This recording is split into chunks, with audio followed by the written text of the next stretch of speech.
A very good morning to you all. Welcome to Sunrise Daily today. I'm Chamberlain Oso here in Abuja. And here in Lagos, good morning and welcome. I'm Ayo Makinde. Good morning. Thank you for joining us. I am Bukola Samuel Wemimo.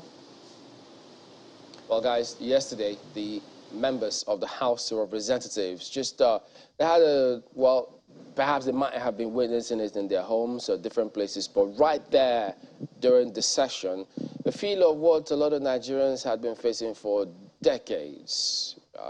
Power outage. While they were going about the activities, there you go. It would have been one of the places you thought, no, this was not going to happen. But alas, that is the scenario. It's a stark reality of what we're facing. But it turned out that they had to adjourn. Some of them couldn't even stomach it. They left in anger. And you thought, but this is what we've all been grappling with and we've all been complaining about. How come many of them just seem so miffed? Well, it's good to be miffed, actually, but it remains to be seen what becomes of that afterwards. Will it be business as usual moving forward? Are they going to put their foot down and insist that the right things be done such that, well, I guess time will tell if it's not going to pass as one of those things. Who knows? Well, speaking about which, it wasn't just that one that transpired yesterday that was of, but this particular one was really worthy of note because it's got to do with human rights. Yeah, we all remember how the protests about SARS, the activities, you know, how different promises and different statements came through from almost all quarters. But now the NHRC did submit their report, and wow, some recommendations right there. But much as it was, look, it's better than nothing, really, given how all of those are played out. So if you look at almost the indictment of police personnel, look at the amounts of security agencies and the recommendations that came through. Yes, it is, but many will expect to see several actions taken hereafter. It's heartwarming to hear the executive secretary of NHR saying, look, we will see to the full implementation of this. But as we highlighted previously, guys, how it was almost like the tip of the iceberg in terms of all these recommendations. Because when you listen to what came through from those panels across the country for the states that had it and the states that have come up with their own recommendations, you never would have thought, goodness, so this kind of things going on in this country. So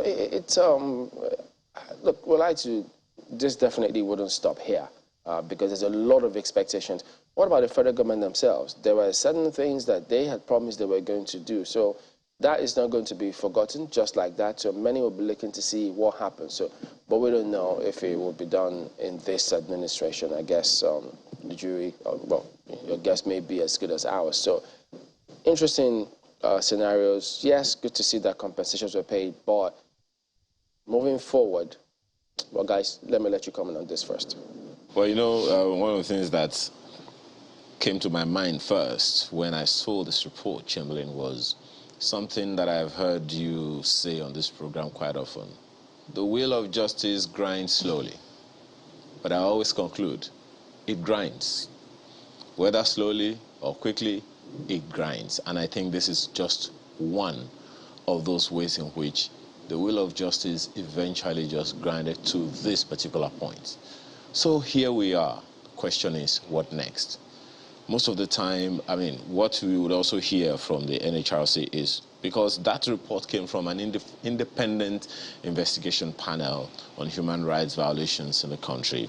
And of course, the chairman, the head of NHRC, is saying, we're going to study the report and see what comes out of it, what we're going to do about it after all of the things that have been done, and that's at the federal level. But then those are the ones that have been recorded. 72 officers of the police recommended for one punitive action or the other? Yes. But since that episode, has there been a stop or even a pause or even a slowdown in such activities? You know, it's a catch-22 because on the one hand, we have officers of the law who are doing amazing work, who ought to be commended, who we have advocated several times here that their welfare should be improved upon. A video was making the rounds, by the way, not too long ago, of the habitation of police officers in Benin. You know, we continue to talk about these things, and we wonder when is their welfare going to be really taken good care of. But that's on the one hand. But then there is these other people who just don't seem to get the memo that, look, you need to treat people with dignity and all of that. But here we are again. So the question is, how soon before the people who have been indicted will get, what should come to them? How soon will the people who have been violated, whose human rights have been trampled upon, how soon will they get their own justice? Whether it's for the ones that have been recorded or the ones people don't know about.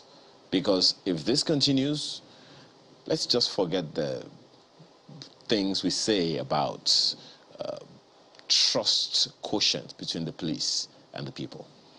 Indeed, you have just addressed it as adequately, as it can be addressed. And you, of course, quoted Chamberlain. I'd like to also take up from there. The wheels of justice do grind slowly.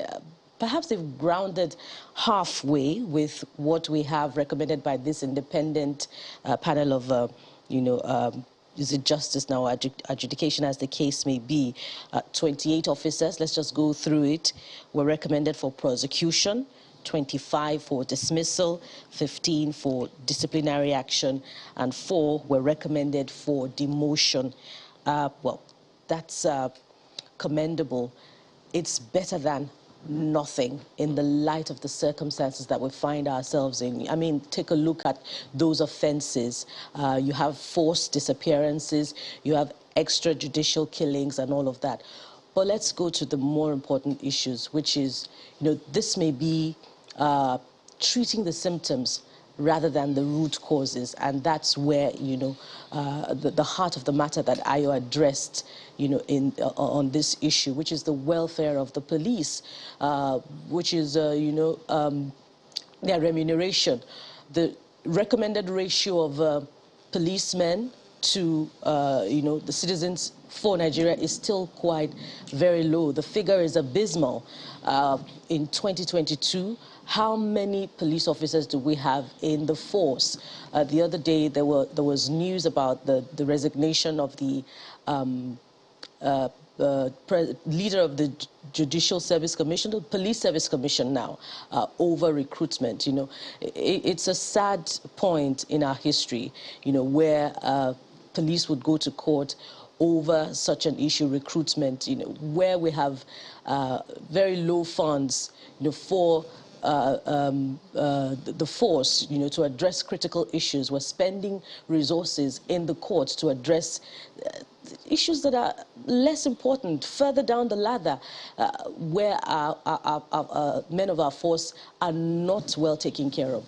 These are some of the issues that we must begin to look at, must begin to address them holistically, especially now as we are faced with the 2022 elections, where Nigerians must feel safe if they're going ahead to come out and vote.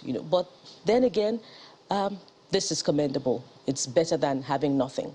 Chamberlain. Well, yes, indeed. But we'll follow up on that as well, because lots of people are traumatized with what they face with security agencies who they keep telling us are supposed to be your friends or are your friends. And so that relationship needs to improve. Different police security agencies are supposed to have that human rights bit, public relations bit, where they're able to relate with citizens a lot better. After all, you're there for them. So what recommendations, how are they going to implement, or what will they implement to ensure that policing across the country is improved? I know, was it Lagos I was talking about body cameras or something like that for some of the agencies?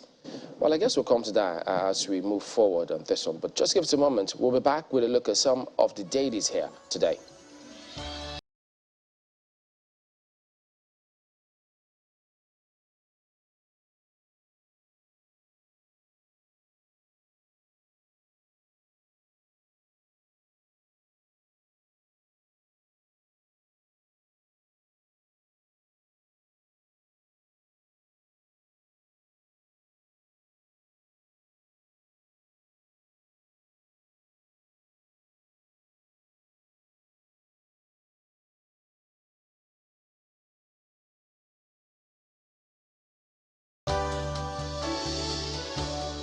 Welcome back. Let's take you through some of the dailies. We'll start with Leadership newspaper here today as 2023 campaigns begin today. 18 candidates want Buhari's job, and you can see quite a list here. Yeah, they have several faces, about 10 images there, but they see 1, 2, 3, they see, what is this? 1, PNB can't wait to return to Dara come May 29. 2, APC cancels flag off of campaign indefinitely, may go, overboard, funding cancel, okay. And then you see 3, PDP, LP, NMPP, others, sweet talk, 96.3 million voters. 4, Nigeria still grapples with security, economic infrastructure challenges, all here on the front page here today. And Senate rejects power rotation bill, increases number of appeal court judges.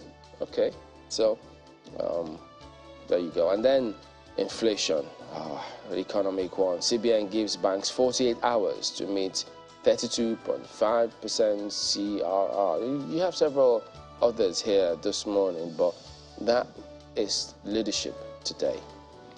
This Nigeria seems to follow suit, and this is how you have it on the front page of the paper. Electoral offenses law for 2023 polls. What does that mean? Well, you can see it in parentheses. Find out the details on the inside pages. Senate set to pass new bill to further strengthen INEC. Considers legislation to prune powers of CBN governor. Exactly what that means, you may want to find out. Because, I mean, if there is an electoral offenses law, what happens to the Electoral Act? Because the Electoral Act already makes provisions for what happens to offenses. Or is it the Electoral Offenses Tribunal or panel or whatever it is? The details are all already on the inside pages. Right under the picture you see on the front page, of course, by that picture, by the way, is of farmers harvesting cassava from a submerged farm. That farm submerged by the flood, and right above, just beside the nameplate, before I go to that other story, flood displaces over 18,000 residents in Borno. Find the details of that, but this flooding took place in Bayelsa. Under that picture on the front page, I've not abandoned Wike's group, says Autumn, insists IU must go. As Atiku inaugurates PCC, Bode George counters out. Ikbazo Namani, stay away from Southeast meeting. Find the details of that on page 4 of the paper today. Well, the story we mentioned on the front page is also there. Abuja NSAS panel indicts 72 policemen for human rights violations. And just how many policemen have been indicted all across the country? Because, almost every state, if not every state, had that panel set up. So the details of that you'll find also on the inside pages, page 6 to be exact. And from there, let's take a very quick look at the Daily Times newspapers this morning, and it chose a different path, from the others. It follows up on insecurity, particularly, the hue and cry during the week over the calls for some state security agencies to carry weapons. Well, this is how it is rendered. Insecurity. No state has approval for automatic weapons. That's attributed to the presidency. And there's just one rider, calls for restraint of speech during political season. Well, that's that. It appears that's not the end of that development. It's a developing story, and we'll keep our tabs on it and see how it goes. Particularly, there may be need for clarification on the possession of weapons by some state security agencies in spite of this position put forward by the presidency. That's the big story. Let's look at others this morning. There's this one just beside the big picture on the front page of the Daily Times. It's captioned this way: Buhari assures, 2023 first, Buhari assures unfettered freedom of speech, robust political discourse. That's on page 2 of the Daily Times, and the one just beneath it is on the economy.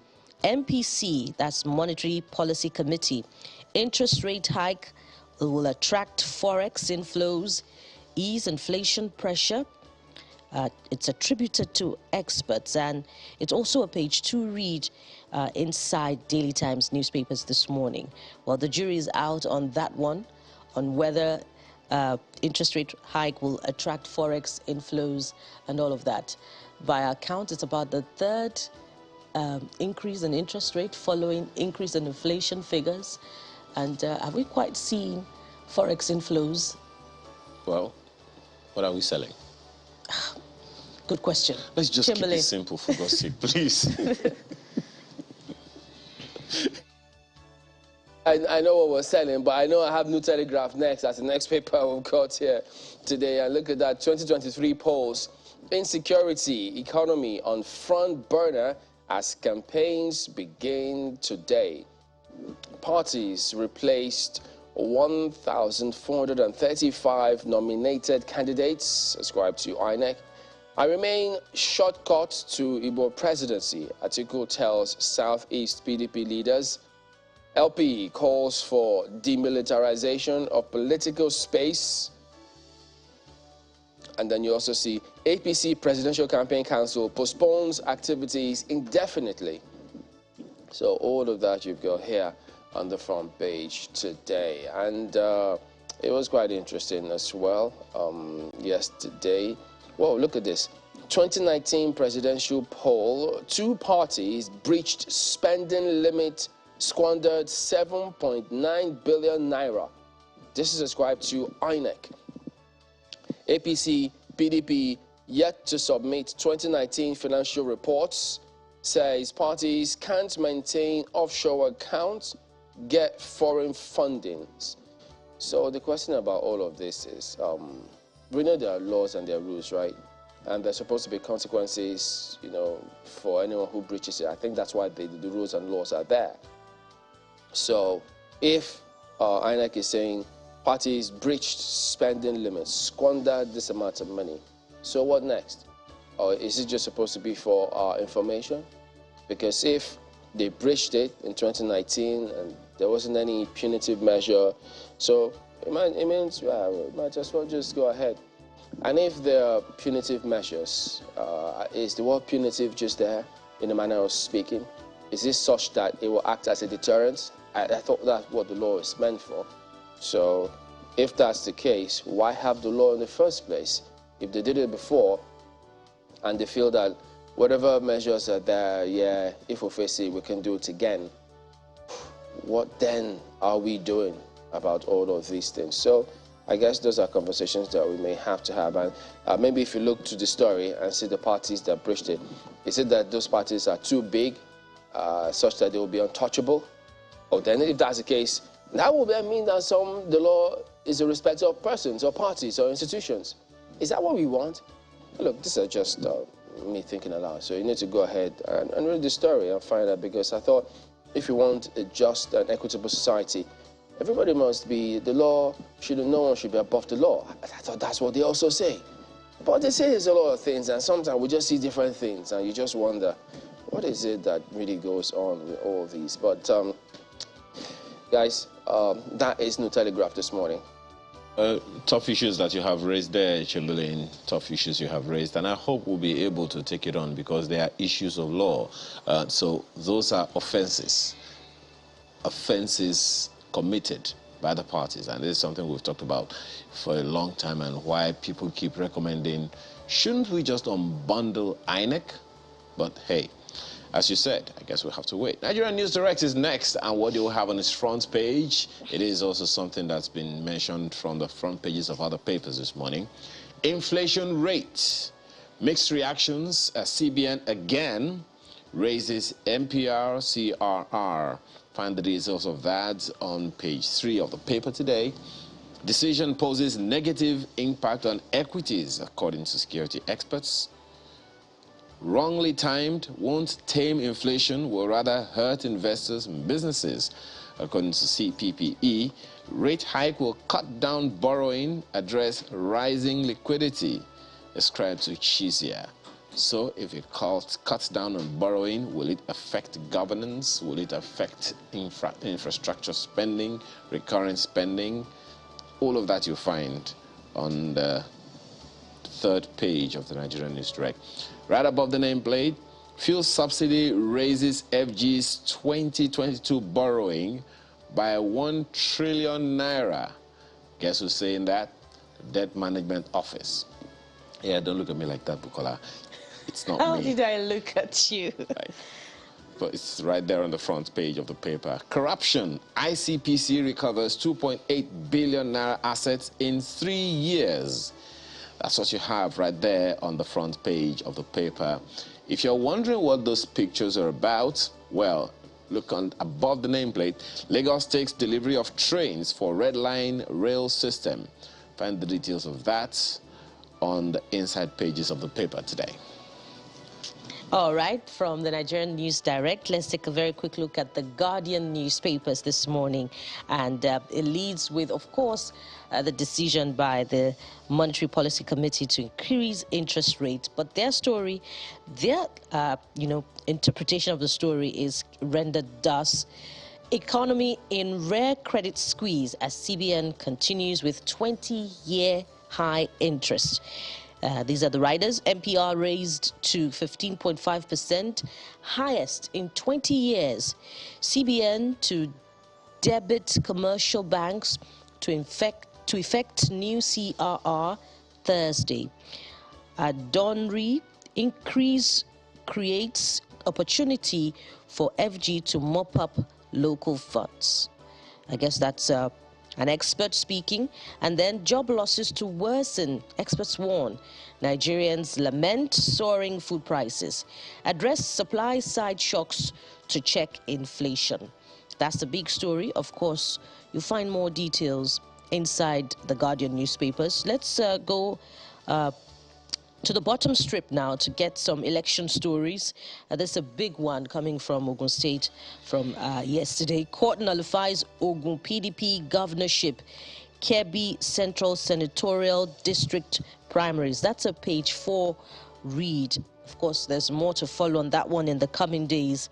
And the one just beside it is also on the elections, 2023 elections, how Nigerian politicians deceive electorate, by Peter Obi, the presidential candidate of the Labour Party. It's also a page 4 read. And lastly, this one is also on the elections.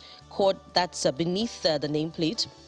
Court orders INEC to publish names of candidates in Edo governor's faction. That's a page 18 read. Of course, that does it for the Guardian newspaper. Chamberlain. Well, yeah, that ends it as well with a look at some of the dailies here today. But we will be back in just a moment. Stay with us.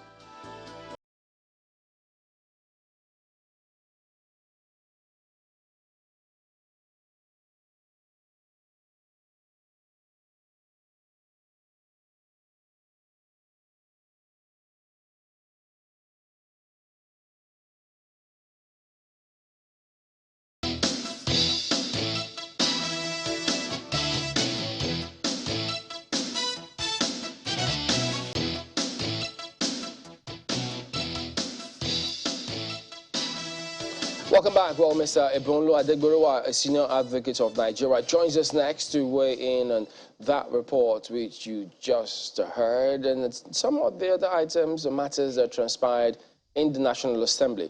Good morning and thank you for joining us on the program today.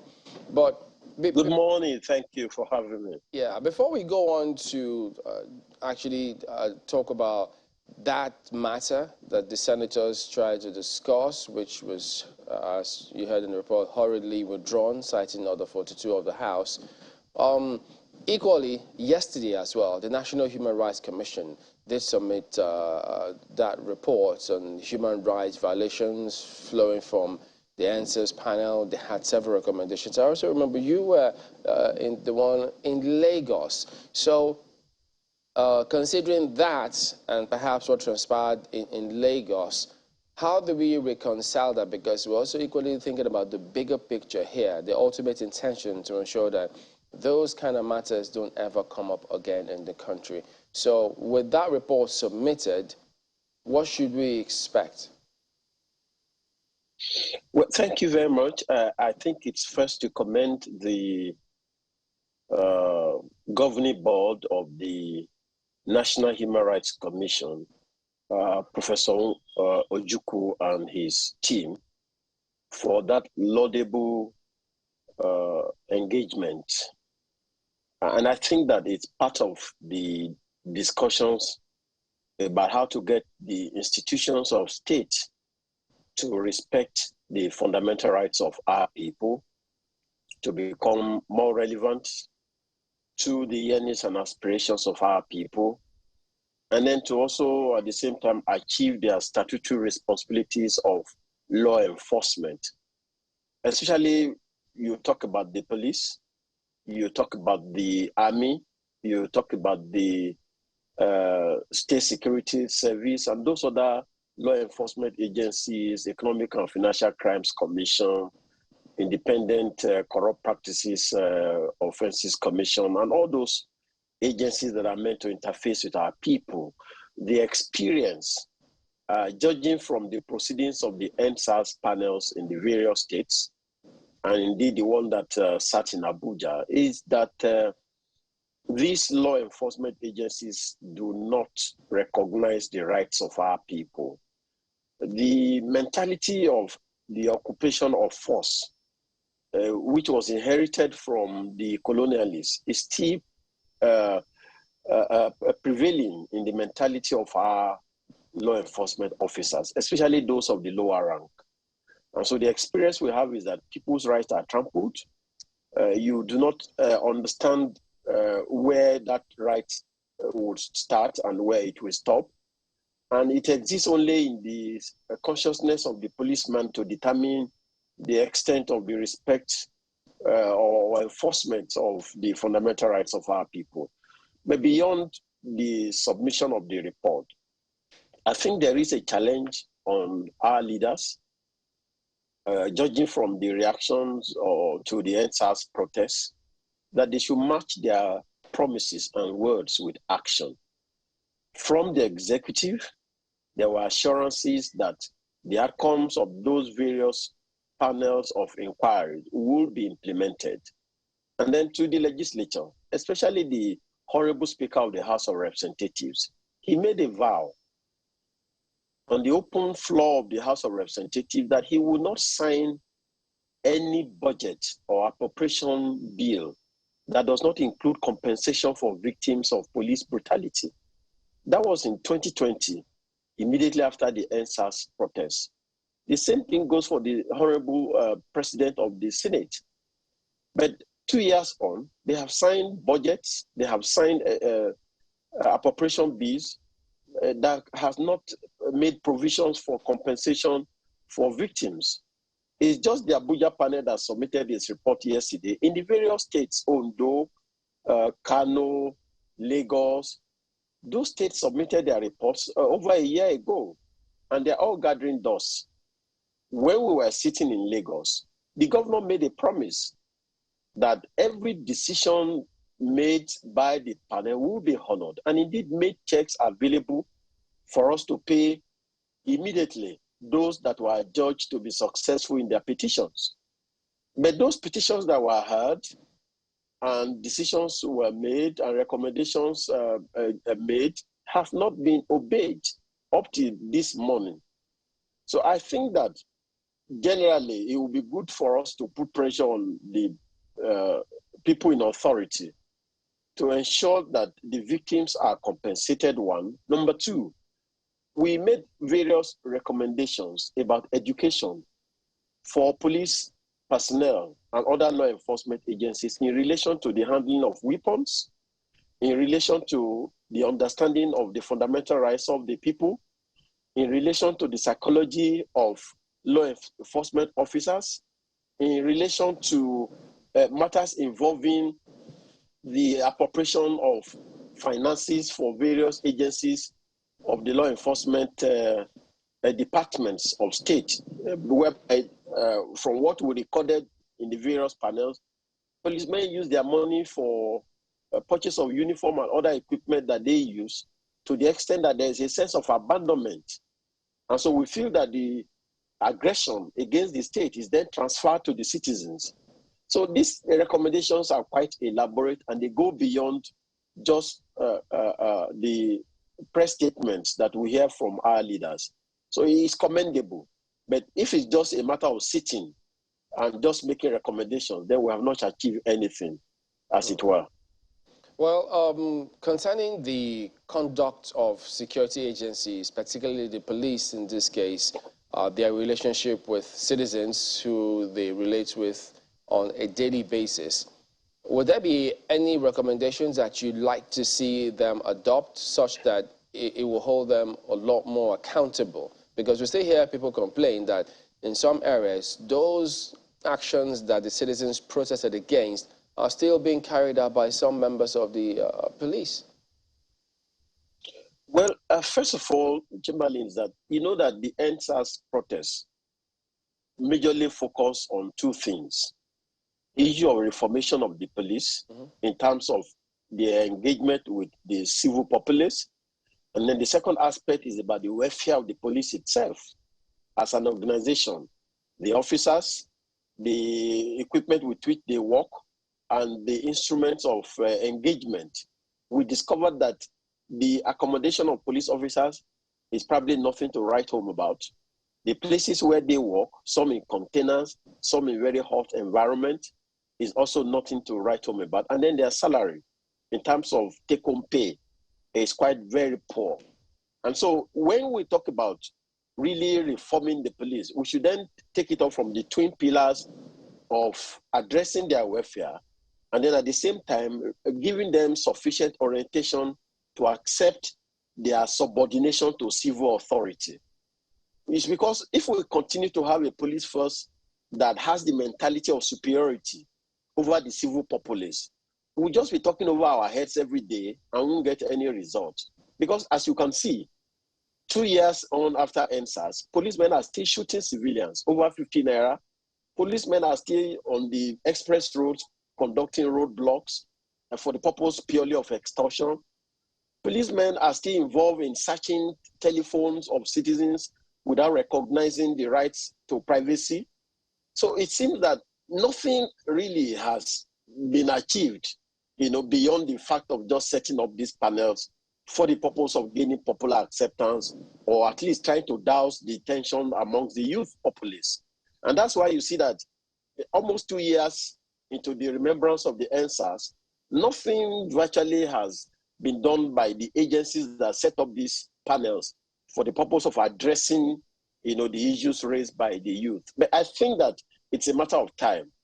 You see, because we're going to election year, these matters will speak eventually, when people begin to interrogate our leaders as to the promises they made to their people which have not been fulfilled.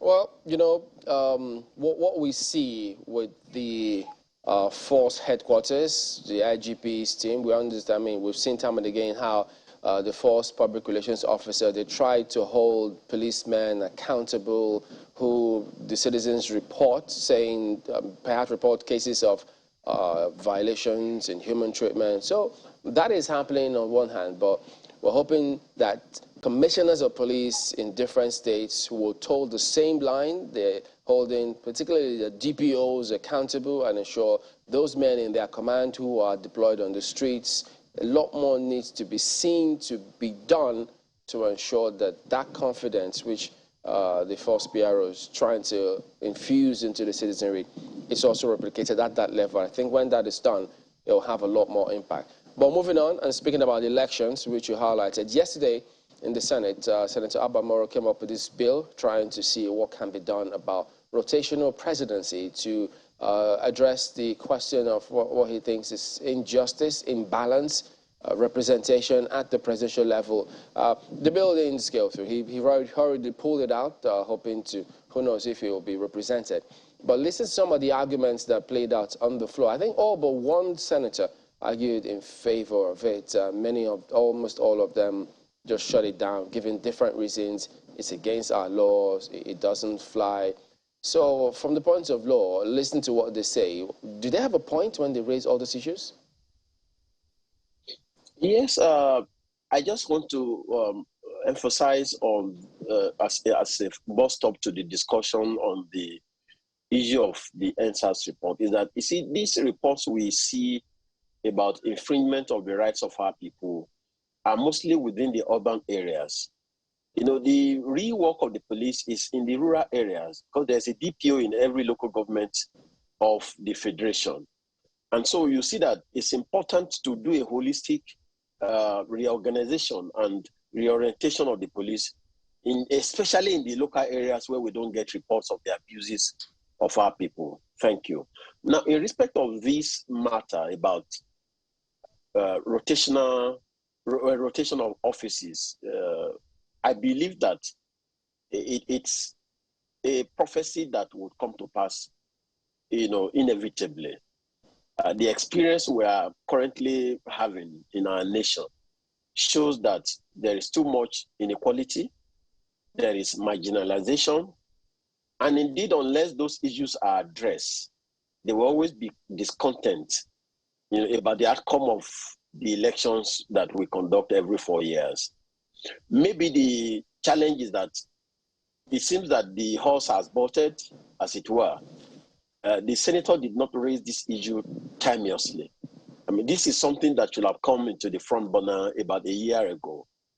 Or perhaps when the National Assembly was conducting hearings on constitutional amendment, these are issues that should have come up to be infused into the various proposals for the amendment of the Constitution. Because like one of these distinguished senators opined, Section 137, for instance, of the Constitution has given the qualifications for somebody aspiring to the office of the president. You must be a Nigerian, you must attain a particular age, you must have a particular qualification. You know, so if you then introduce extraneous conditions that are different from those specified under the Constitution, then you probably will run into some challenges of violation of the sections of the Constitution. Then the other point is this. The bill raised by Senator Abamoro has to do with mostly Chapter 2 of our Constitution, in terms of, for instance, Section 14 about the federal character, in the equitable distribution of offices and positions, so that a particular section of the country will not seem to be in control of relevant offices. But when you go to Section 6 of that same Constitution, it makes everything in Chapter 2 totally unenforceable, saying that there are only directive principles to guide the state in terms of running its affairs. So when you say you want a Nigeria that is striving towards equity, justice, and fairness, the same Constitution says that you can't take those matters to the court for the purpose of enforcement. And if the National Assembly were to pass a bill, for instance, for the enforcement of rotational presidency, whereas the Constitution itself says you cannot enforce those principles, then you run into a challenge, because ultimately you need to go to court to be able to get some kind of judicial backing for those kind of legislation if they are ignored after they have been enacted. So I think the major thing is this. It's important to look back. Let's say we started conducting elections, for instance, in 1998. Unless something is done in terms of tinkering with the provisions of the Constitution, the majority ethnic groups will continue to lord it over the minority.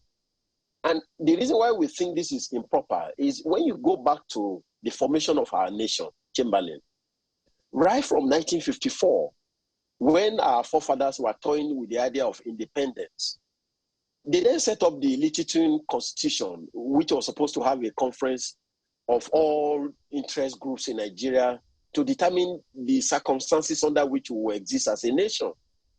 And then they then set up a panel which brought out a report, and which says that clearly the way we should organize our nation is to give a sense of inclusion, especially to those who will not probably attain power through majority vote. And what that means is that if you conduct elections 20 times in Nigeria, is either an Hausa man will win, or a Yoruba man will win, or an Igbo man will win. And so the idea of rotation then gives a sense of balance. When, for instance, you don't determine election through only popular votes. Because if you use political power always at your own advantage, some other people have some other things that they want to rely upon. Maybe, for instance, they have resources. And we do not conduct election to determine where or how to share oil resources. It is always those who have political power that will use those political powers to appropriate those resources to their own advantage. So you see the inequality in always insisting that you produce leaders through only elections, because you always either be somebody from the north, the Hausa Fulani, or somebody from the southwest, or probably somebody from the southeast. And this does not represent the interests of our people. So I support the bill, as it were, because indeed that is how to address the issues plaguing our nation. But I think the senator has to go back to the drawing board to see whether this bill should come by way of a constitutional amendment rather than a separate bill that seeks to amend the constitution from the back door. I think those are the things that are being raised by the senators who seem to oppose the bill, but not that is not ideal for our society as well. Are you by then, Mr. Adegorua, are you by then calling from an adjustment to our political structure? There are those who would reference the Switzerland model, where there is some form of succession system that you know who is the next president after the current one, and then the next after that one, and then the next after that one. Is that what you're proposing, an adjustment, a review of our political structure or our democratic system? I believe that it's important from our experience so far that if we indeed aspire to have a nation that is equal and just in all its ramifications, we should have some predictability concerning certain political offices, the office of the president. It should be clear in our constitution that if the president emerges, for instance, from the southwest, it will be inequitable for the vice president to come from the southwest, or for the Senate president to also come from the southwest, or maybe for the Speaker of the House of Representatives to also come from the southwest. We should find a way now, because we have trusted this to the discretion of politicians, and they have not met the expectations of our people in terms of using their discretion to achieve justice and equity. So we should then move away from trusting those in power to continue to carry us along to the best of our interests. So in order to avoid this, it will be good to make laws that will really regulate those who occupy certain offices, such that, for instance, it will be impossible to expect the northern part of Nigeria, or probably the Hausa Fulani, to produce another president after President Muhammadu Buhari, who has spent 8 years in office. But of course, you see the template that is going on now is that nobody can predict what will be the outcome of the 2023 elections. So it creates a sense of agitation. If there is a perpetual fear that I may be marginalized, either by popular vote, I may be marginalized either by the sharing of political offices. And the best way to curb that is to entrench a predictable atmosphere, whereby it's always certain that if, for instance, Asiwaju Tinubu should emerge as president, it will be clear, perhaps after his tenure, that office will probably go to another region. Or for instance, if Atiku should emerge as president, we shouldn't have somebody else from this northern part of the country coming again in 2030 or thereabout to aspire to be president. We should limit it. We have failed our people in terms of using the template we have created and giving to our leaders, either in the National Assembly or in the executive, to regulate justice for our people. That has failed. If we continue to trust the Constitution as it is now, marginalization will continue, agitation will continue, and then the nation is not moving forward. So I support that there should be some legislation that will create some predictability in terms of those who aspire to certain offices. Otherwise, how do you explain that 62 years after independence, we have not had a democratically elected president for Nigeria from the Southeast? I don't understand how we could explain that in any way at all. Well, Mr. Adegurua, one of the ways you proposed earlier of achieving this is for the senator to introduce it through constitutional amendment rather than by way of a bill. But if it's been difficult to get across issues as germane as local government autonomy, even state police across in the Constitution, don't you think the senator, if he introduces this through constitutional amendment, would meet the same obstacles and perhaps would not get the required votes from the North that he needs to sail through? Well, I think that there is a lot of obligation on the part of the National Assembly, this 9th National Assembly of President Ahmed Lawan and Honorable Speaker Femi Gbajabiamila. They initiated a process on their own to amend the Constitution. So much money was voted for that exercise. Billions of naira. Consultants were engaged. People traveled all over Nigeria to conduct hearings. They have received proposals from traditional rulers, from students, from professionals, from businessmen. And these ideas have been collated and are awaiting approval for the purpose of amending the Constitution. There is an urgent need for them to proceed to conclusion on those exercises to ensure that they are not just political gimmicks meant to buy popularity from our people. Because the All Progressive Congress in 2015 made a vow in its manifesto for devolution of powers. President Buhari presented a manifesto before our people in 2015 to achieve constitutional amendment, to achieve devolution of powers, and give our people a sense of justice. So this political party called All Progressive Congress should go back home and revisit that manifesto. It has majority in the National Assembly, both in the Senate and the House of Representatives. The kind of bill being introduced by Senator Abamoro is part of the manifesto that APC gave to the people of Nigeria in 2015.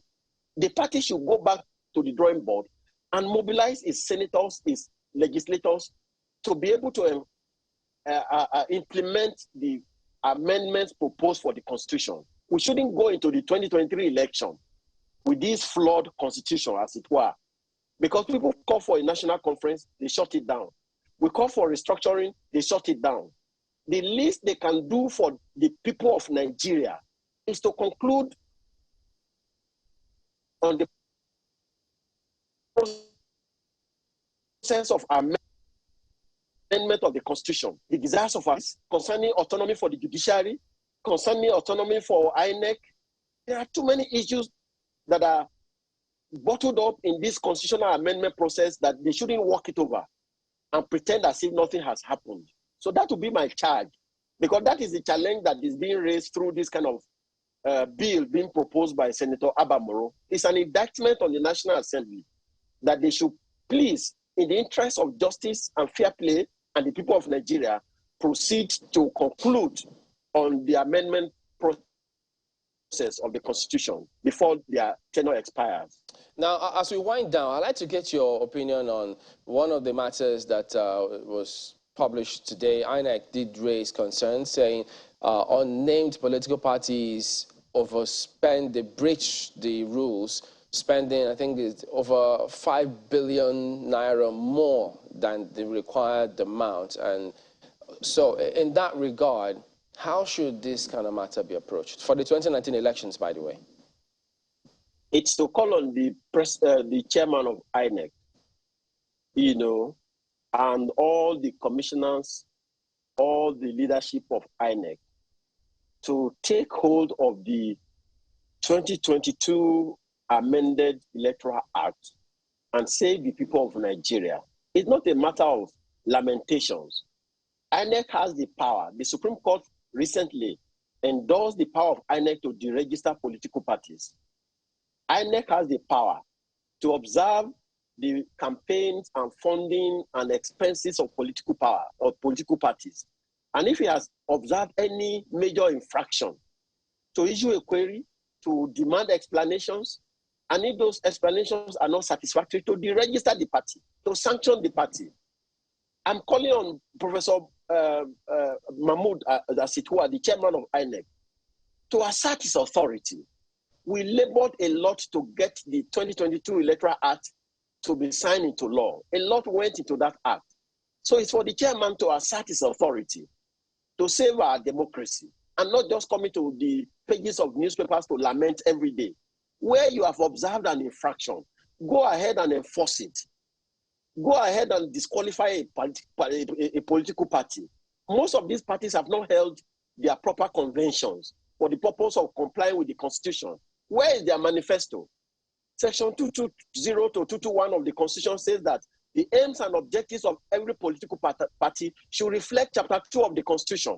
Where is the manifesto of APC? Where is the manifesto of PDP or Labour Party?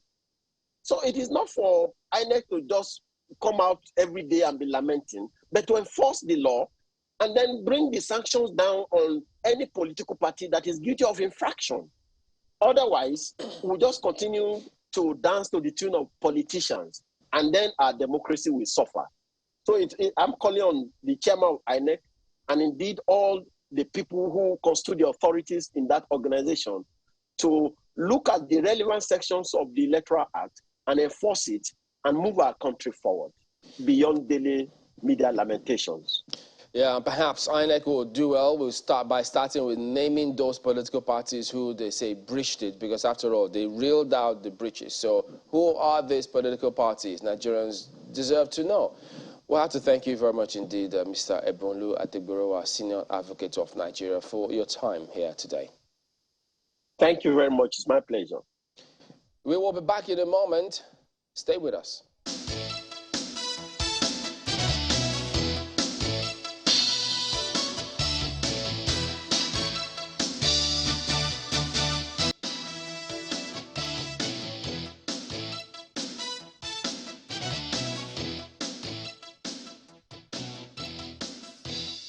All right, welcome back to Sunrise Daily. Well, yeah, as you've seen there, Victor Gewa joins us next. He's a legal practitioner. Thank you for coming on this morning. Good morning. Well, the need for issues-based campaigns, enforcing the Electoral Act, those are, we've had several persons speaking up about this. They've had several fora, how they try to drum it into political parties and their representatives, how they need to uphold those parts of the requirements of the law. But it will be very interesting when we'll come to some of the provisions here to see how enforceable they are. But generally speaking, because even looking through today's dailies, INEC did say for 2019 polls, for instance, 2 political parties breached the Electoral Act to say that they spent, concerning campaign funding and spending, they spent 5 billion naira more than the required amount. 2 unnamed political parties. So we thought, wait a minute, what's going on here? If they had any intention of sanctioning them, they would have gone ahead and named those parties. But that didn't happen. Perhaps people could read between the lines there. Now, from that to now, where they again read out these scenarios, if you were to juxtapose both of them, what do you see playing out?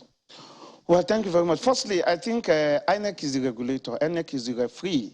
And if you have a referee in a football match and there are offenses, handballs, and the referee fails to blow the whistle, it means that it's either one of 2 things. Either the referee has been compromised or the referee is incapable, or is, like they will say in our Nigerian parlance, the hands of the referee is tied. But I know in competitions, referee hands are not always tied. So I think that INEC should be the referee. The political game have started, since they did the notice of the polling of the election.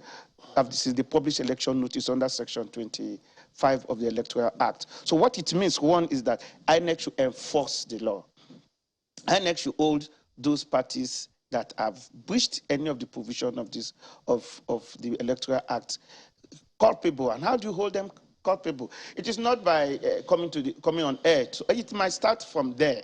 But I think the first thing they should do is to send that information, that notice, to that political party, informing them of the breach of the provision of the Electoral Act. And the next thing to do is to call the chairman of the political party, because the chairman of the political party is the alter ego of the political party. He presides over meetings of the political party. So, and it's one of the accounting officer, if not one of the, is the accounting officer of the political party, the chairman of every political party. So INEC by now should have sent that notice about this breach, and possibly what the law says, the law criminalizes any breach of the electoral offenses, and they are there. If you go against the public funding, if you go against the campaign under Section 92, they said it's a criminal offense that on conviction, you have a fine of about 1 million naira to the extent of which you breached. So I think that the first thing INEC needs to do, and for INEC to be seen as serious, and for INEC to be taken seriously, the political game is up. I think by now, subject to Section 95 of the Electoral Act, INEC should open the campaign in public is supposed to be declared open. So at this point, the referee should have his whistle so that these political parties should play the politics according to the rules. So what is expected of INEC chairman to do is to send those notices to the chairman of the political party, informing them of the breach of those provisions of Electoral Act. The next step is, of course, to take them to court. So will, should the public expect publication concerning those parties' finances and how INEC came to this conclusion? Well, under the Electoral Act and Section 223 of the Constitution, every political party is to submit their annual statement of account and their revenues, their donations to INEC, especially when those donations are coming outside Nigeria. Now, under the current Electoral Act, INEC has the power to put a limit to which political parties can receive and to which the political party can expend. Now, for INEC chairman to have come up to say that certain political parties have spent above the limit, I think that he must have gotten this information, because under the current Electoral Act, it is mandatory for political parties to submit their financial statement and the money they spent. INEC is to do almost like a monthly audit of the political party. So the point I'm making is that INEC would have gotten their facts. And if INEC are getting their facts, the next thing, like I said, is for INEC to do, because I know the chairman of INEC, which I've interacted with very, very well as part of the civil society organization with INEC, and Professor Yakubu will not come up to say something that is not, he doesn't have the facts. So I think, like he has said, those political parties might have breached, the issue of the spending limit. But again, he needs to bring the facts, out there, so that we can also hear from the political parties. Yeah, but how will this play out? I mean, do you think INEC will have the, the confidence to say, well, look, for this 2023 polls, much as we ruled out the requirements, you need to ensure that you stick to the rules? And will parties just feel, or some other parties feel, if they breached it, you didn't hold them, why would you want to hold us now? We will go ahead and do what we want to do as well. So if you didn't hold them then, you won't have any more right to hold us this time. Yes, and that is exactly what we are saying, that INEC needs to be the referee. INEC cannot see a particular team committing foul, holding the handball, and you will not blow. And when somebody is offside from the other team and you start blowing the whistle. So the point INEC needs to do right now, and it's very important for the 2023 election, because right now the system is tensed. People want to see a transparent, free and fair election. All eyes are on INEC. INEC needs to play the game needs to moderate according to the rules, because even the referee, unfortunately for us, we don't have the VAT to look at the election. So everybody is looking at INEC. So INEC needs to say, like he has started, he needs to start talking to the political parties, because if you remember, sometimes some set of persons have said that, oh, there's a political party who tends to open a portal where donations will come outside Nigeria, and that became an issue. Now, INEC cannot start talking about that political issue or that political party when, in the first place, you have alluded to the fact that certain political parties have gone beyond a particular amount of money for their political spending. So I think that for INEC to be seen to be fair to the system, for INEC to be seen to be independent, for INEC to be seen to be transparent and accountable, for INEC to be able to give confidence on the electoral system and to the populace, to the citizens who wants this election to be free and fair, who don't want to be biased. It is very important that INEC start blowing the whistle for any of the offenses. And you know, because, I mean, people see this every time. If it were the media, you know that by now there would have been some sort of $5 billion fine for the media, if it's the media that did this kind of scenario. But now, for the political parties, we haven't seen any of this. It's not been publicly made that this is the fine that is going to all of this. So what is good for the goose is good for the sauce for the gander. The law should be, everybody should be, no one should be above the law. And none is above the law, as a matter of fact. Because the way it comes across, it looks as if some parties are above the law here. Yes, and INEC should not give that kind of impression. INEC should not be seen as incapable of wielding the big stick against some political parties that is termed as the big political party. And I had one candidate in a political party. You know, it was reported in social media where the candidate was reported to have said, allegedly, you know, that anybody that votes for a particular party is a saboteur. So that is a violation of Section 92 of the Electoral Act. In fact, I was going to read that. Okay, so good. Let me even just read that. That section you speak about, which has to do with prohibition of certain conduct at political campaigns. 92(1) says, a political campaign, or slogan shall not be tainted with abusive language directly or indirectly, likely to injure religious, ethnic, tribal, or sectional feelings. And there's a lot of it here on Section 92(1) of the Electoral Act. Yes, and it even went further to say that those language should not be tainted with abusive language that is capable of injuring ethnic, tribal, religious, and sectional emotions, feelings. Or base language, insinuations. Then he now went to base language, insinuation, incendios, and all of that. That is capable of causing violent reactions and emotion. Now, when a candidate of a political party now says that anybody that votes for a particular party is a saboteur, that is an abusive language. That is a base language. That is actually a base language. How can you say this is politics? Everybody has the right to vote for any political party he or she wishes and which he believes in. So for a person, a candidate or a top member, a chieftain of a political party, to now make such a strong allegation that anybody that votes for a particular party, will be seen as a saboteur. If it's the same one, if it is the same one that you're talking about, because we did off the cuff also query, try to get across and find out where those statements actually made, because it was published online on social media. Yeah. And then they thought that no, at no point did that comment come out that way. So it raises questions about publications on social media as well, in terms of how they will ensure that they don't also lend themselves to fifth columnists who will inflate or inflame the system, as it were. So there's a lot more responsibility on INEC. On INEC, even the media. I mean, that's why they have editors, gatekeepers. But if it democratizes that space, there are advantages and disadvantages as well. But if you look at Section 4, sub 4, 92(4), masquerades shall not be employed or used by any political party, aspirant, or candidate during political campaigns or for any other political purpose. Oh dear. What is the law seeking to address here? No, I think they don't want a situation where, and it happens. Yeah, it might be friendly, but it happens. But you see a situation where you are going on a political campaign, and certain political parties now going into a certain community and employ the use of masquerades. And you know our culture about masquerade. There's some masquerade that as a woman you don't go close to. There's some masquerade that if you are strangers, you don't come close to them. They come with whips. So if a masquerade during campaign is with whip, what do you expect the masquerade to do with the whip? So they want to identify the person, and it is believed that masquerades are ghosts and spirits. And so we don't want spirits to be involved in this campaign. We want human beings, identifiable persons that you can take to court if offenses are committed. So I think INEC wants the system to be such, it will be so transparent that whoever takes any action, the person can be held accountable for his or her actions. Let's go to Lagos. Well, thank you, Chamberlain.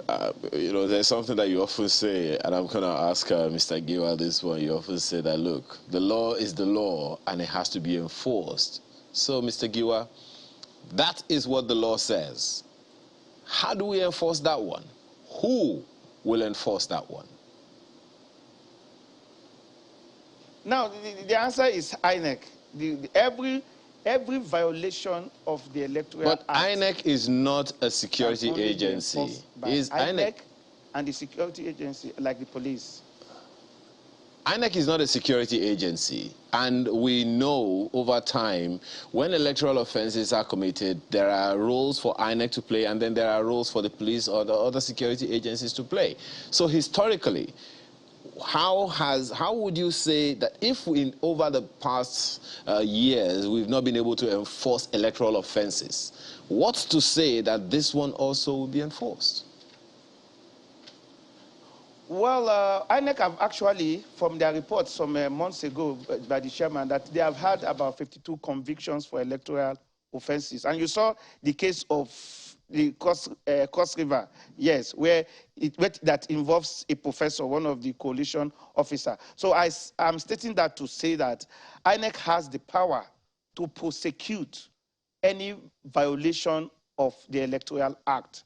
Now, beside INEC, INEC is not a security agency, of course, but it has a prosecutorial power to prosecute for any violation of the Electoral Act.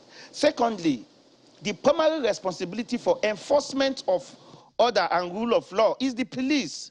That INEC has the power to prosecute does not in any way obliterate the power of the police to also carry up their duty of arresting and also prosecuting. It is an offense. So the general and primary power for prosecuting of such offenses lies in the Nigerian police force. And the Nigerian police force is not separated from INEC. So each time we are having meetings, when INEC is having their various meetings with stakeholders, one of the key stakeholders are the security agency, particularly the police. So the police can enforce that. There's nothing that stops the Nigerian police force from arresting persons who have violated the provision of Electoral Act. So the Electoral Act is not out of the purview of the police in terms of arresting and prosecuting. So INEC has a lot of job to do right now, and I mean, as a matter of fact, its job has started on the date it did the publication, about 360 days to the date of the election, to start monitoring violators. And a lot of persons and Nigerians should start looking at the INEC itself. They need to start watching how INEC is conducting in monitoring of elections. INEC is supposed to even be part of election campaign monitoring. Now, INEC needs to know, like Chamberlain rightly said, INEC cannot be dealing with issues from the social media. INEC cannot be dealing with issues from the media.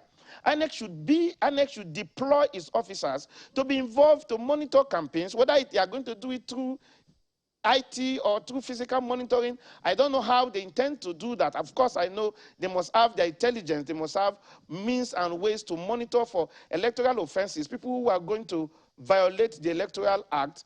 INEC should also ensure that all the provisions of the Electoral Act are not violated by these political parties, because the power to prosecute still lies on INEC. Well, let me also ask you this concerning the issue at hand, which is that of issue-based campaigns. I mean, speaking about all of the things that we have talked about now, a whole load of all we're talking about rests on the political parties themselves.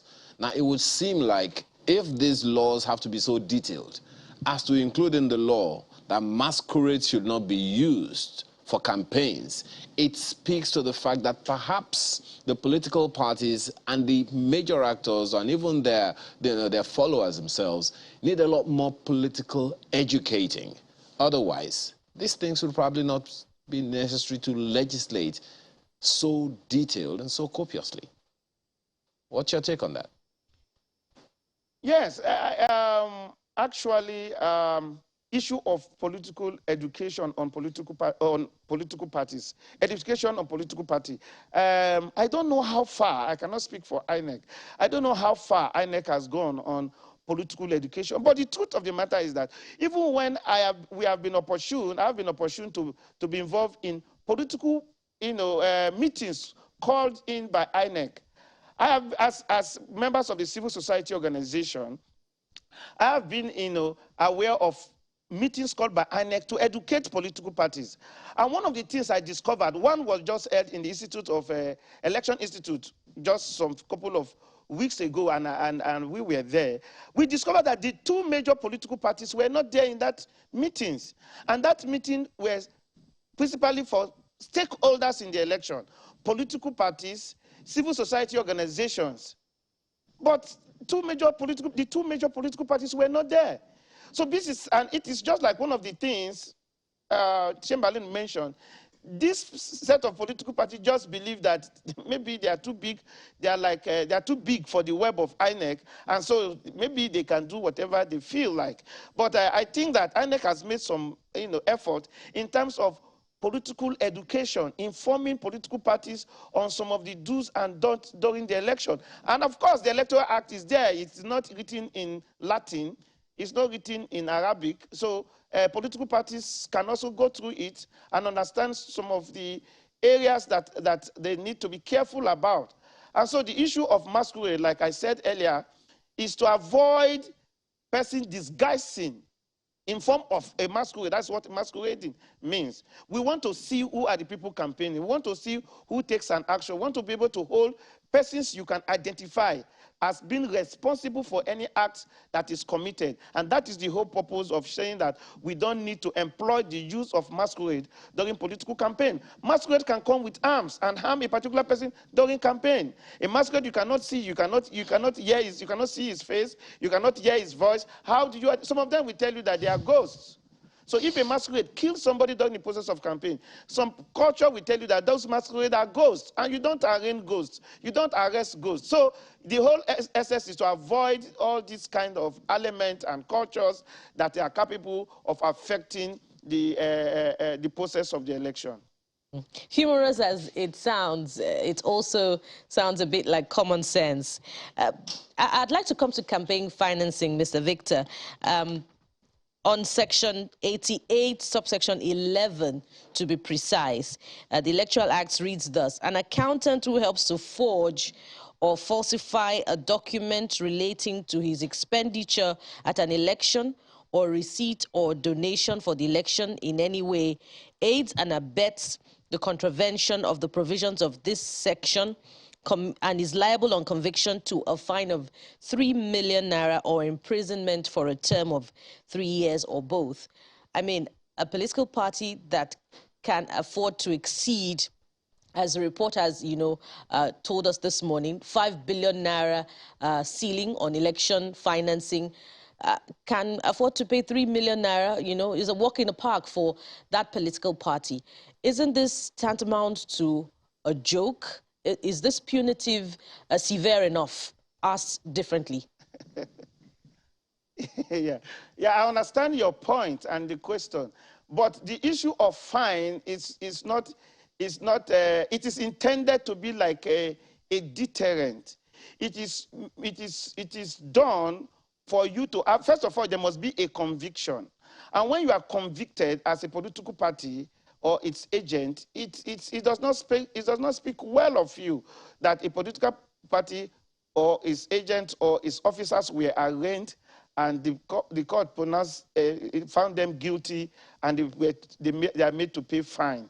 So fine, the concept of fine is not just to tell you, is not to make money, but it is to let you know that what you have done in the eye of the law is wrong. You have violated the law. You are not responsible. People should not have confidence in you. If a political party is arraigned, because the issue of fine comes after you might have been convicted by the court. If a political party is taken to court, or a party agents and officers are taken to court for violation of the Electoral Act, first of all, it does not speak well of the political party. It shows the political party, it shows that the political party is not responsible.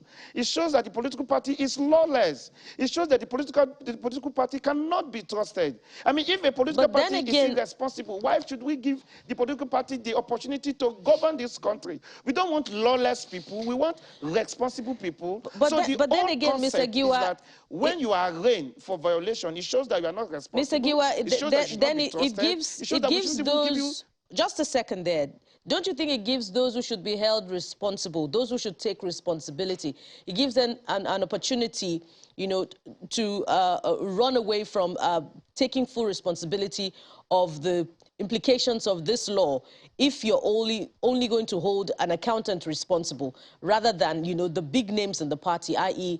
the party chairman, national chairman, and all those other people who are more responsible for financing at the top?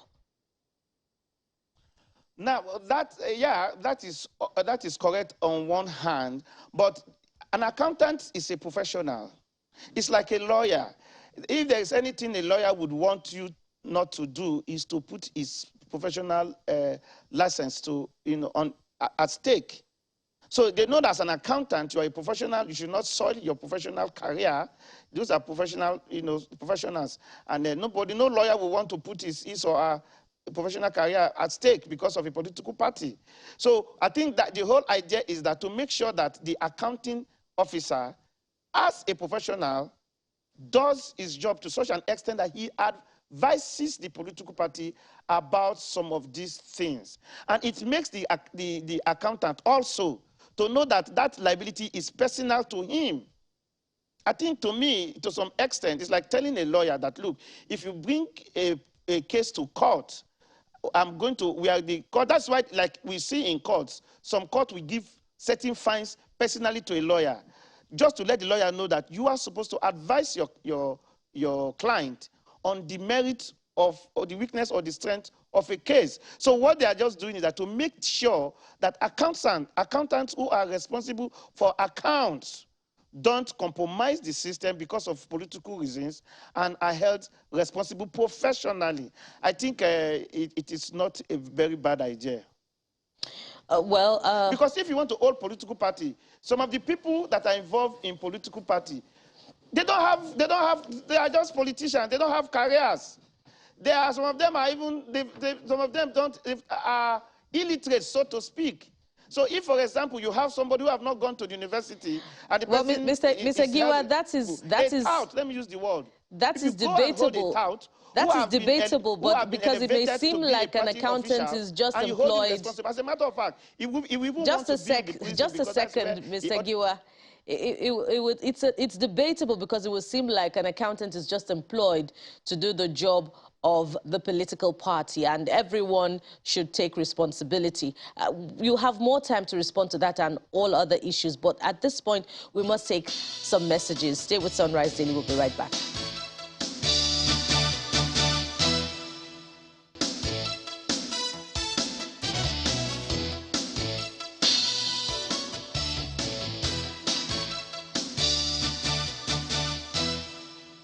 Welcome back. It's still Sunrise Daily on Channels Television. We still have Mr.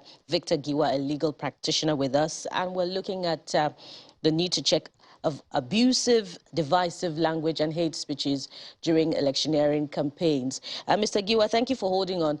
A lot has been said about campaign financing, the propriety of receiving funds exceeding the financial limit set by INEC and all of that. And even across, you know, other aspects of the electoral law, you find that the punitive measures appear a little less severe than required when you consider, you know, the amount available to the political parties to spend. For instance, those who run foul of the requirements of the law on avoiding hate speech and abusive language have to pay just 1 million naira or the option of, I think, less years imprisonment. But then again, let's look at, you know, the run-up to the election itself. We found those who engage in vote buying arrested. INEC is yet to prosecute. We find that abusive language is being used across all political platforms, especially on social media. What are your thoughts on INEC's ability to prosecute? Does this support the calls for the unbundling of INEC, perhaps because it is overwhelmed?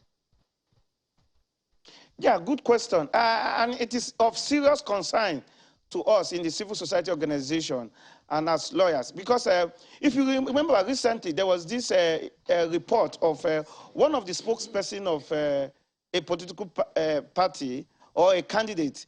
He made a statement about how a particular presidential candidate and his supporters are staging his whether assassination attempt. And as we wrote to, we wrote to our organization, wrote to the Inspector General of Police. Now, we didn't write to INEC.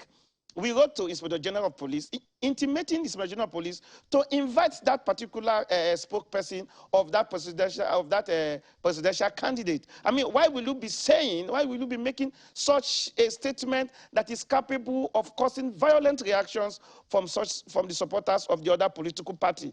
First of all, we condemn that act.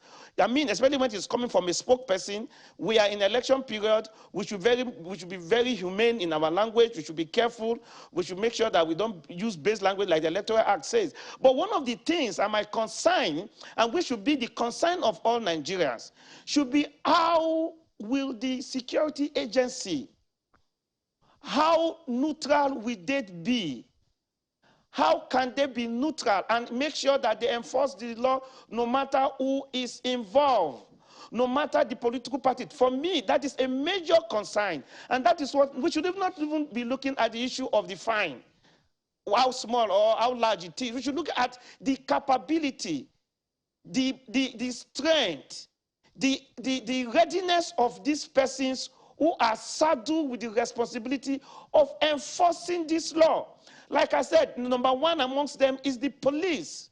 So like we said, we've spoken about it in various forums. People have asked, the later we go to the IG, what has been the reaction? So number one, the police should be ready to enforce this law.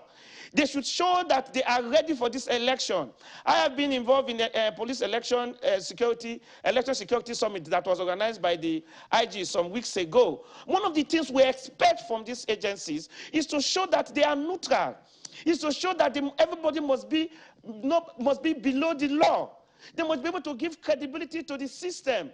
So people, police, INEC should be able to wield the big stick against all political parties.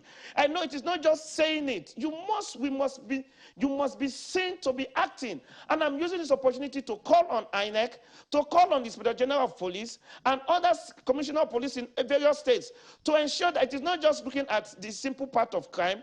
You should be able to ensure, have a stakeholder meetings with the political parties chairmen. Let them know that they must not tense, they must not make statement that is capable of heating up the polity. Nigeria have suffered a lot, and I don't think that anybody should add to what we have suffered, and the Nigerian police force should be neutral, to ensure that they enforce enforce the law and prosecute any violation of the law. We'll be looking to see some reaction from police. I'm sure they're listening, and so hopefully that should come through. But we have to thank you for coming on. Victor Giwa is a legal practitioner. We will be back in just a moment. One more lap to go here. Stay with us.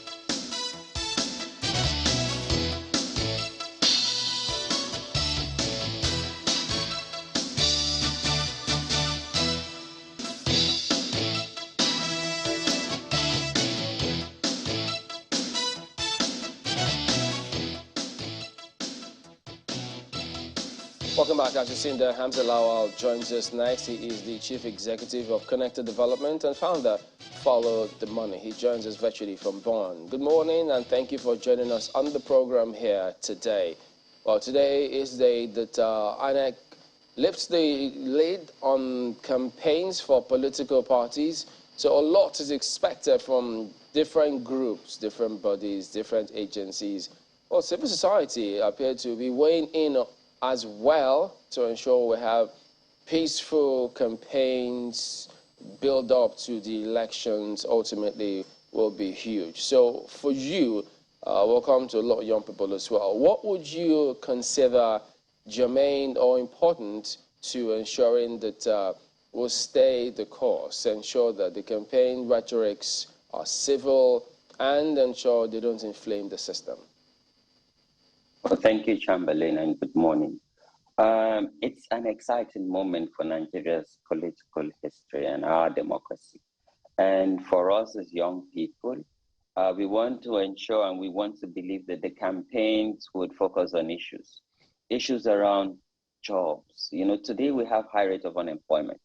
You cannot curb social vices if you don't proactively engage young people and keep them busy so that they can contribute their quota in nation building. We're dealing with insecurity. So how can their messages, their ideas, relate to our current insecurity challenges? Also, healthcare.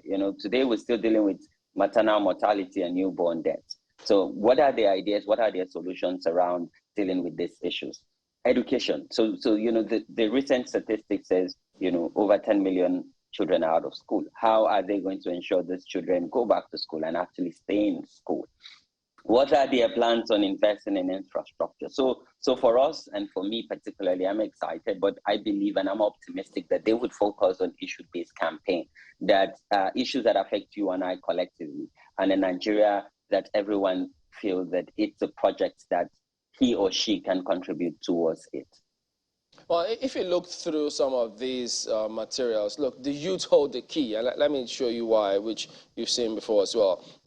According to this completed registration as at the 1st of August, released by INEC. Now, if you look at that, you see the demographic, the distribution by age group. Youths make up the largest chunk, 18 to 34 years old. That's about 8,784,677, followed by the middle age, 2 million odd, and then it goes that way. So for those who say, look, whichever way the pendulum swings, the youths have got themselves to blame. Oh, yes. So the youth are now the force. And, the interesting part is the youth have always been the force. Because when we went into 2019 elections, you have over 50%, of eligible voters are young people. But now the exciting part is with the continual voters registration and opportunity for first-time voters. So truly, we are now the force of young people. And if you watch, some of my campaigns, even before I traveled to Germany, we started a door-to-door, house-to-house campaign. As much as the youth is the force, we need to get the votes out. Before now, we've always experienced voter apathy because of the lack of trust and because of insecurity.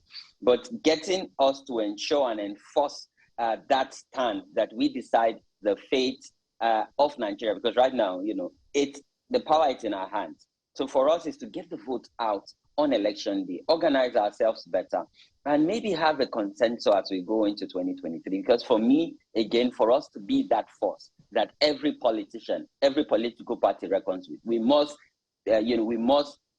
come together. We must do away with the whole silos, come together, have some sort of conversation and dialogue, and come up with a consensus. And this conversation that have started, which I'm part of, to say that, can we look at all these candidates that are running for office? We currently know that the script is currently not working for us. And we're saying we need to flip the script so that Nigeria can achieve the Sustainable Development Goal, the 2030 Development Agenda. But it must start politically. And 2023 provides a unique opportunity where we can provide landslide victory for whoever becomes the consensus candidate for young people in Nigeria. Because see, we can't say the power is in our hands and then we will just, throw it away. No, we've learned from experience how we've been sidelined. And for me, we need a government that looks like you and I. Gone are the days where you just have older people in the corridors of power. And mind you, I'm not saying that we should retire all the older politicians, but I want a politics in Nigeria. I want a governance in Nigeria that is inclusive, that is participatory, but most importantly, this intergenerational equity and dialogue. This year, Team for International Youth, they talked about intergenerational solidarity. And I believe that we can enforce this as we go into 2023 election. And now as the campaign season have started. So what are their message for young people? Can we relate to those messages? If they say, oh, my cabinet will be 50% of young people, what is their definition of youth and young people? Are we going to look at 80 and 70-year-old people still call themselves youths around the corridors of power? Or they're looking at 35, they're looking at 45. They're looking at young people with track record, young people with ideals, with values, with experience to contribute to Nigeria's growth and development. Give us a scenario, give us a picture. I mean, where are we in this scheme of things in terms of talking about inclusion, diversity, ensuring that we're not leaving anyone behind? So where are we at the moment? How much more work do we need to do to achieve at least an acceptable scenario?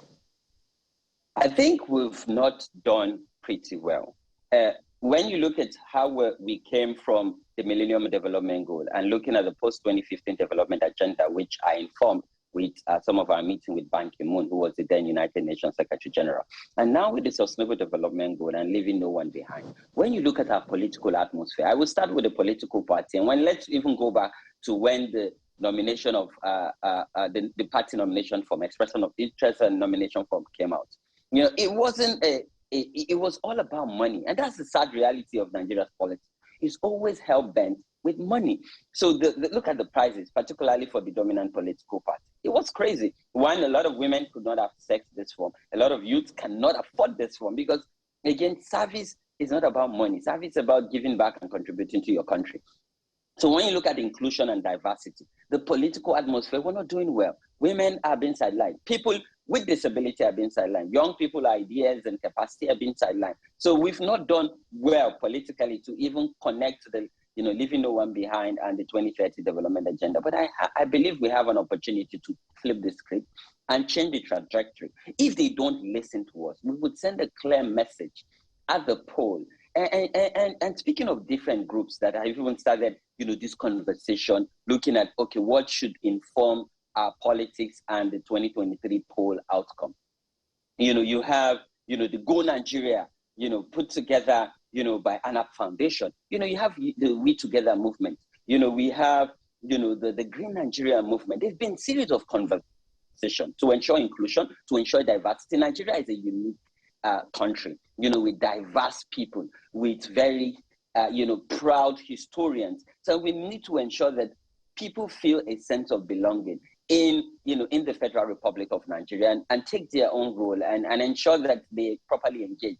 So for me, if these politicians do not listen, we would make them listen when we go to the polls, because we actually decide what becomes of the outcome of this election. In short, the Nigerian youth would determine who becomes the next president. Not the political party, because right now there's no force. The only force is the youth force. And we must ensure that we take that mantle and come to think of it, and I'm excited about how INEC has integrated technology with BVAS, electronic transmission of results and the accreditation. Mr. Lawal, So just one quick one before we go on, if you can hear me. And you can see just a quick one before we go on that tangent. Just a second, Mr. Lawal, if you can hear me. Perhaps there's a need for us all to understand, for people to understand the nature of government.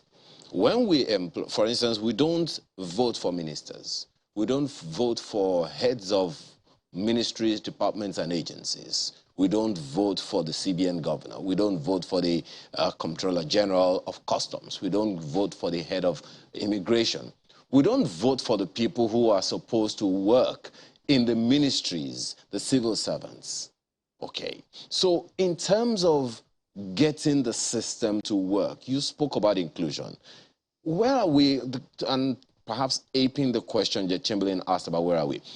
In terms of the machinery of government deployed or not deployed to tackle hunger, to tackle poverty, to tackle inclusion issues, exactly what, in your opinion, are the issues here? Because this, SDG was signed, is it 2015 or thereabout? But the Millennium Development Goals that came before that one, we didn't quite do very well as well. And this SDG is just about 8 years before it expires. So in terms of the machinery of government to get these things done, what's your assessment? Because it's devoid of political parties here.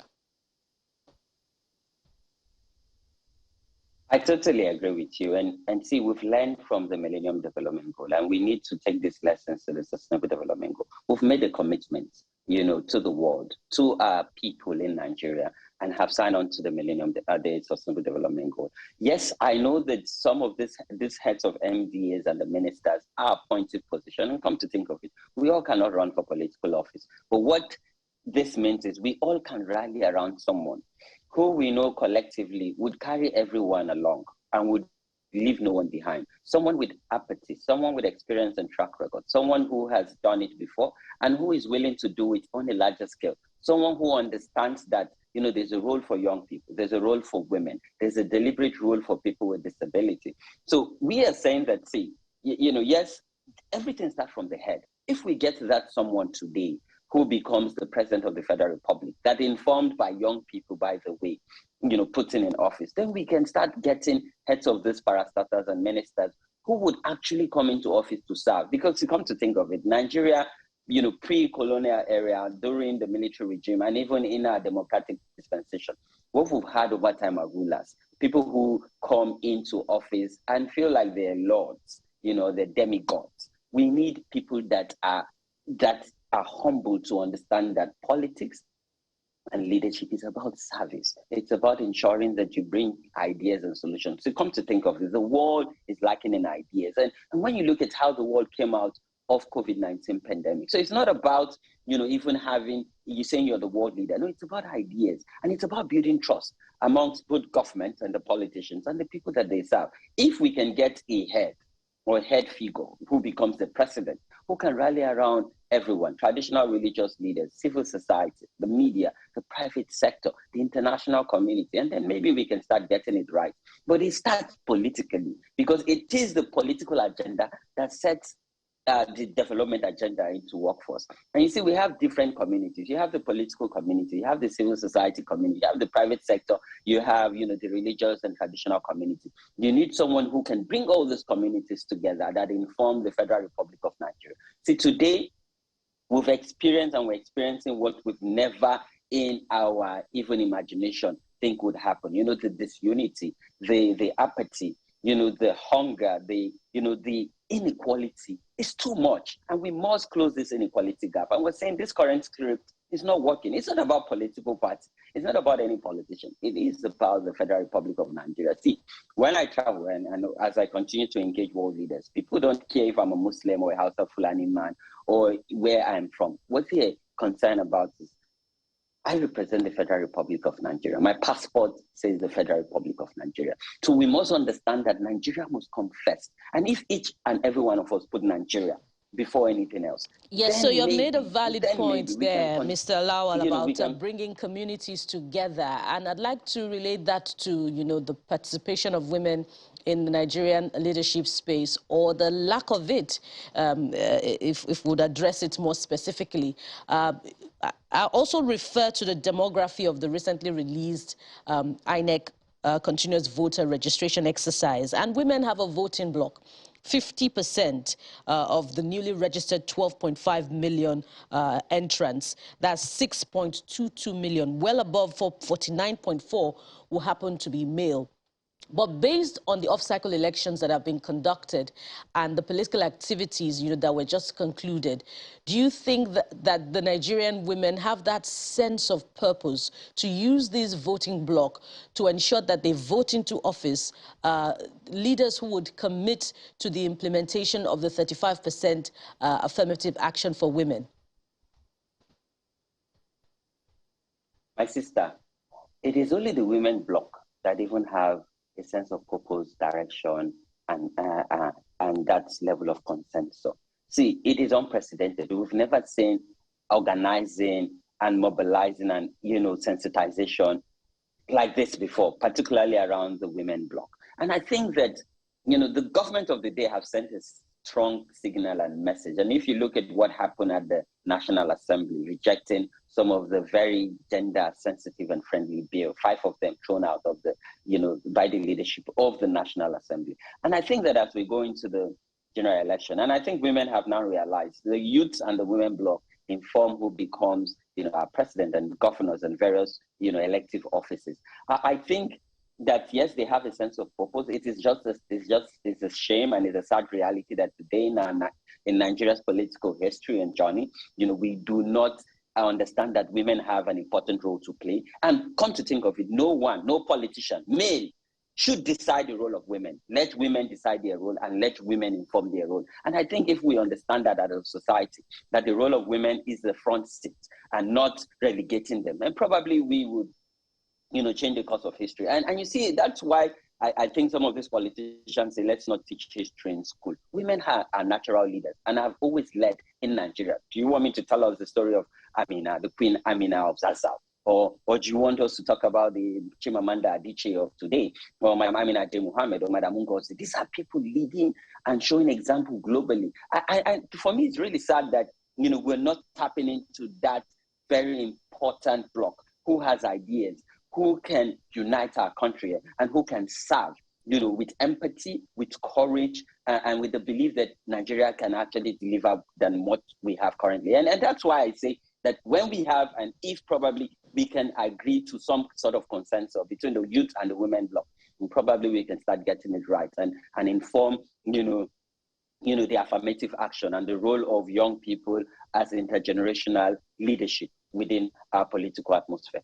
All right, then Hamza Lawal, Chief Executive, Connected Development, and founder Follow the Money. Thank you very much indeed for your time today.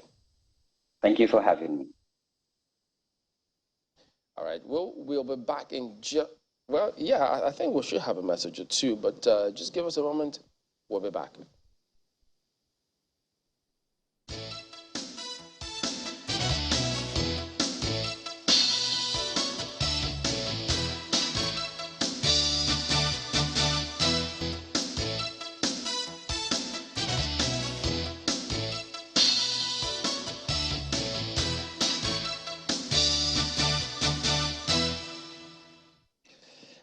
Let's take a look at some comments from you. This comes from Leonard. He's talking about political campaigns. He says, I think political parties should be mandated to submit their manifestos with INEC. And if they fail to achieve a certain percentage of the set manifestos, they will be sanctioned or penalized. I think this will go a long way in curbing fake and deceitful promises. Well, Henry Okeke's message is next, and this is what it looks like. The only reason to enshrine rotational presidency in our constitution is to cure the inherent nepotism in our system. Ordinarily, egalitarian leadership takes good care of demand for rotational presidency, otherwise known as zoning. Another Henry is speaking, and he also talks about campaigns.